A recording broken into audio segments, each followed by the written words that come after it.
Çka bëhet nëse një shqiptar nuk dorëzohet kurrë? E mas miri këto e tregon historia e Argjend Shalës, 21 vjeç me preordhë nga Prizreni e i lindur në Austri, sepse familja e tij ishte detyruar mu largu prej Kosovës pas luftës. 5 vëllezër më të vjetër e kanë rritë me disiplinë të hekurt, edhe kjo e ka ndërtuar karakterin që ka sot.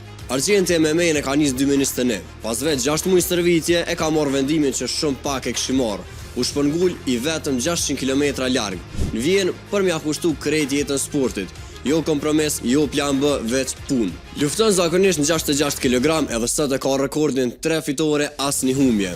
Në Dubai Argjendi u fut në kafaz kundër një serbi, edhe nuk la asnjë dyshim kush e don fitoren më shumë.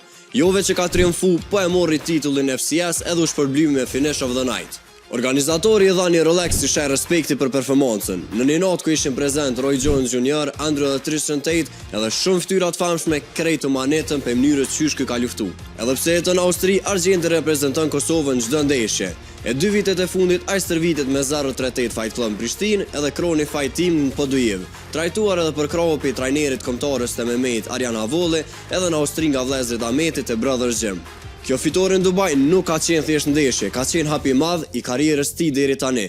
Titull, finish, Rolex, respekt e mbi të gjitha dëshmia se puna e tij po shpërblehet. Argjendi dedikon krejt suksesit vëllezërve, familjes edhe ekipit e trajnerëve. Edhe sipas gjithë mundësive, vitën e ardhshëm kthehet në Dubai për me mbrojtë titullin. Edhe ti mos harro me bë follow Urban FM, subscribe në YouTube.